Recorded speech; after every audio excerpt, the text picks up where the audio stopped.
start by asking about Beth Mead. Great to see her out there early this morning.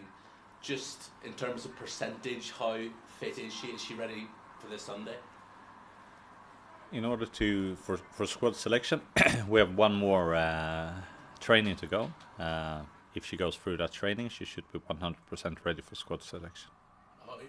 What do you see in Beth? I'm sure she's, after the injury she's had, she's probably just dying to get out there and pull a red shirt on again. Of course, she has that. She has a lovely energy she plays the game with. She has both a right and left foot with really good attacking qualities into. So we all know that Beth Mead is a quality football player. So of course we're really looking forward to having her back on the pitch again. Viv was out there this morning as well. She's obviously a little bit behind Beth in terms of her recovery, but the nature of the injury that both had, obviously physically it's such a difficult injury to recover from, but I think mentally it's such a difficult injury to recover from as well. The two of them having each other, psychologically, how much do you think that's helped them? I mean, we all, and unfortunately we have a group of players that went through the same thing for it, and I think though at the end of the day you need to deal with your things yourself, because even if it looks on paper that you have the same injury, it's never exactly the same. There is always differences for it, and I think it's with anything going on in your life. It can be similarities, and yes, you can help, but at the end of the day, everything is going to be unique to you as an individual, and things need to be tailored towards you as an individual as well. So I try to be very mindful of that, to not treating people with similar situations like a package. You still need to look at it individually. But it's nice both of them is very close here now to returning to play. With Beth, obviously, we hope can be in the squad here for Sunday. You mentioned similarities. You know, it was only a week ago my colleague would have been here asking Mikel Arteta about who his first choice goalkeeper is, and I'm asking the Arsenal women's coach the same question. Where are you at the moment in terms of who has the number 1 jersey? And that we don't think like that. It is not a permanent jersey that we stick on one player, not on any position that we have. We have, and we try to build that we have at least 2 really good players on each position that we have in the squad, and we like to have different qualities on those players, so we can use it for tactical reasons. But of course, also there's always competition and see which one will be in our best starting 11, and it's the same with the goalkeepers. Obviously, Sabrina had the chance last Friday night against Manchester United and made that mistake. What's her frame of mind been since then? Is she able to just brush it off and get on with things, or is it something she's thinking about still? No, we have to look forward. We have to think next action. If we dwell on mistakes, for me, that's not a winning mentality. You can't change anything from it. You can learn something from it. It can be a little bit with your positioning, your decision making. Then you learn, then you look forward. Again, everyone has to do that in the team. Sabrina's no different for that. And then, of course, I see much more than you guys do, because you only see the games for it. I see the trainings. Also, so I have to base my decisions on everything that we do, not only the minutes that we play matches, even if they are very important for that. Just finally from me, obviously back at the Emirates again this Sunday, as you were for the opening game of the season. Another big attendance expected. The recent record at the Emirates hasn't been great. You're obviously keen to turn that around. Do you think there's anything, any extra weight in the players when they play at that stadium, or is it just one of those things? Like when you say recent record, is that the Liverpool game? Well, I think there's no wins in the last 3 in the WSL, for example, at the Emirates.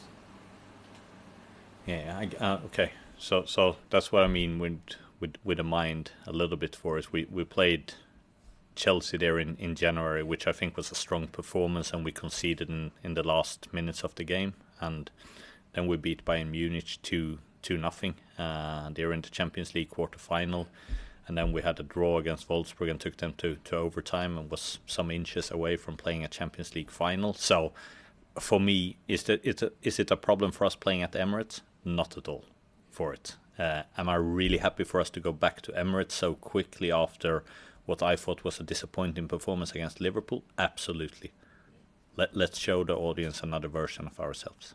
I said last question. I've got one actual final question. If Dan allows some fine. If Dan allows it. You know, in terms of how important do you think Chloe's late equaliser last Friday is in terms of, we use the word momentum in any sport all the time. You know, it was looking like it might have been back-to-back defeats. Instead, you've now got a bit of momentum going into this weekend. Inches are important in professional sport, and fighting for inches is the foundation to getting success. So of course it's important. Every goal we score is important for us. So I like the whole setup in that goal, to be honest, from how we defended a long ball in behind, and a mentality as the team where we're saying it's 3 minutes into overtime for it. We have a couple of situations where we could have been a team saying, oh, we're just going to play the ball up long and hope for the best. But we have patience, we have quality on the ball, we play away pressure, we set up a situation that we are comfortable in. Then that's a brilliant individual contribution from Chloe. But the whole team brings the situation to that. And for me, that's being really mentally strong. Because it's so easy to just throw the ball away and say, oh, we tried. I tried to play the ball forward. Yeah. But it wasn't the right moment. And in football, it's always about finding the right moment. Even if it's just a minute left to play, you still have to have that mental strength and wait for the right moment. Because you can never force things in football. So I really like that about the goal. Thank you. I understand. Thank you. Robert at the back there. Hi Jonas. First of all, you're facing the Aston Villa women on Sunday at the Emirates. How do you assess teams that progress from the Championship level to the WSL from what you've seen in terms of opponents? I don't quite catch that. Often the Women's Championship goes slightly under the radar, but how do you find teams that get promoted in terms of their level to playing in the WSL? Yeah, but Aston Villa is not promoted. No, in the last few years, I mean how they've adapted.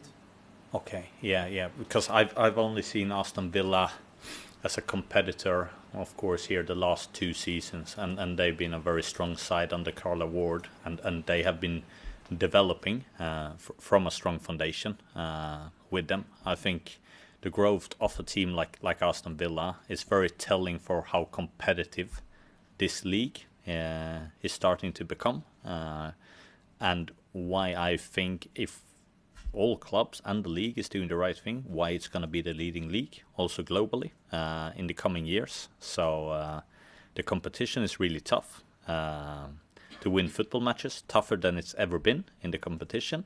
But as for a league and for external viewers, I think that is great. And that's what's going to bring this league to be the best in the world. You mentioned obviously going back to the Emirates and about the performance. What did you feel the key factors were last time you went to play Liverpool in terms of turning it around on Sunday?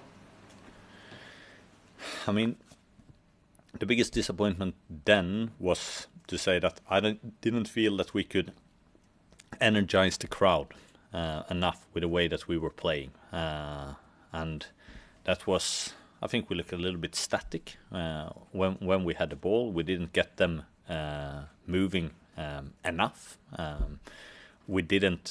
We weren't able to stagger situations on top of each other. I don't think we have more than 1 or 2 counter-pressing situations in the whole game. And we as a team, when the game becomes more dynamic, we are better. We could see that in the second half against Manchester United. When we start moving the opponent, then the game starts moving for us. And that's really important for us as a team to get that fluidity in the way that we play. So hopefully we can get that against Aston Villa. And you saw the big differences going into the game at Manchester United, the way you played, getting the late equaliser, taking it into this match on Sunday. Yeah, like I said, it's every inch matter, every goal matters. Was our performance against Man United perfect? No, it wasn't. There were still plenty of things there that we need to do better. And we've been working hard this week here to try to develop those things. And let's go again against Aston Villa. Like that, developing the growth mindset, that has to be with us. We're not a finished product. We need to aim for a better tomorrow than today. Susie from The Guardian. Jonas. You're a couple of games into the domestic season, and you've had a decent amount of time with the players after the World Cup and the summer. Are you still seeing like a physical impact of players that played till the end of that tournament, or didn't have as much rest as perhaps they would have liked? Do you still see that in training and stuff in your players? Is it hard to balance the different levels of fitness and readiness of players in this stage of the season? I'm very much of an all-out, all-in person. When you step in and you train with Arsenal, I demand 100%.